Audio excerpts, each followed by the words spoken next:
नमस्कार, आप देख रहे हैं इनसाइडर लाइव और मैं हूं श्रेयोशी। वित्त मंत्री निर्मला सीतारमण आज लगातार 8वीं बार आम बजट 2025 पेश की। इस बजट में मध्यम वर्ग के बोझ को कम करने के लिए आयकर दरों और स्लैब में कटौती या बदलाव किए गए हैं। यह नरेंद्र मोदी सरकार के तीसरे कार्यकाल का पहला पूर्ण बजट है। बता दें, केंद्र सरकार ने आज संसद में केंद्रीय बजट 2025-26 पेश किया गया।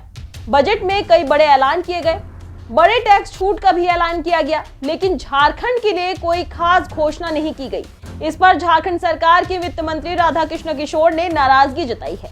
हालांकि उन्होंने बजट की तारीफ जरूर की, कहा कि मध्यम वर्ग के लिए यह काफी अच्छा बजट है। झारखंड के लिए जो उम्मीदें की जा रही थी वह इस बजट में नहीं दिखी। हालांकि चुनाव को ध्यान में रखते हुए बिहार के लिए कई सौगातें दी गई हैं। बजट में वरिष्ठ नागरिकों के लिए टैक्स छूट के साथ कई सुविधाएं दी गई हैं। मध्यम वर्ग के लोगों को भी 12 लाख तक की आय पर पूरी छूट दी गई है। इसके अलावा मोबाइल की बैटरी समेत कई उत्पादकों को सस्ता किया गया है।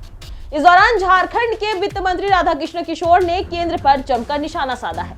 बता दें, उन्होंने कहा कि बजट में झारखंड को पूरी तरह नजरअंदाज किया गया है। झारखंड में आदिवासी, मूलवासी, गरीब, दलित के लिए कुछ भी सरकार बजट में नहीं आया है। सिर्फ और सिर्फ राजनीति से प्रेरित बजट को पेश किया गया है। इसके साथ ही उन्होंने क्या कुछ कहा, देखिए इस रिपोर्ट में।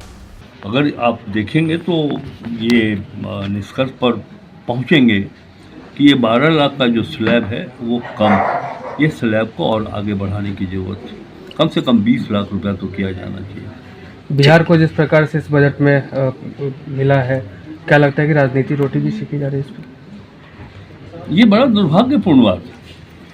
पहले 80 के दशक में या उसके पहले 80-85 तक ये होता था कि कहीं अगर केंद्र में जिस पार्टी की सरकार हो, अगर दूसरे राज्य में उस पार्टी की सरकार ना भी हो तो ये अंतर नहीं किया जाता। समभाव के साथ, एक रूपता के साथ आर्थिक उन्नति, आर्थिक व्यवस्था में उन राज्यों को भी शामिल किया जाता था जहां केंद्र में जिस पार्टी की सरकार है और उस राज्य में नहीं भी हो तो भी एक रूपता, समरूपता देखी जाती थी। लेकिन अब ये जो नई बात सामने आ रही है कि जहाँ चुनाव है वहाँ विशेष फोकस करिए। अब जैसे मखाना बोर्ड का गठन की बात की गई है तो मुझे आश्चर्य होता है। मखाना तो आज से नहीं, सदियों से वहाँ मखाना का उत्पाद हो रहा है और ये विश्व स्तर का मखाना का उत्पाद है बिहार में। 10 साल से केंद्र की सरकार पहले भी बनी हुई थी, उस समय मखाना बोर्ड का गठन क्यों नहीं किया आपने? इसके पहले भी जो बजट था, आदरणीय वित्त मंत्री जी ने बजट उपस्थापित किया पार्लियामेंट में, उसमें क्यों नहीं उल्लेख कर लिया था? कोई नहीं समझ सकेगा कि आज चुनाव है बिहार, तो बिहार को विशेष दर्जा दिया जा रहा है। ये जो भारतीय संसदीय लोकतंत्र की व्यवस्था है, ये इसके लिए बड़ी गंभीर बात है। आपको एक समान, एक रूप में सभी राज्यों को देखना आपका कर्तव्य बनता है।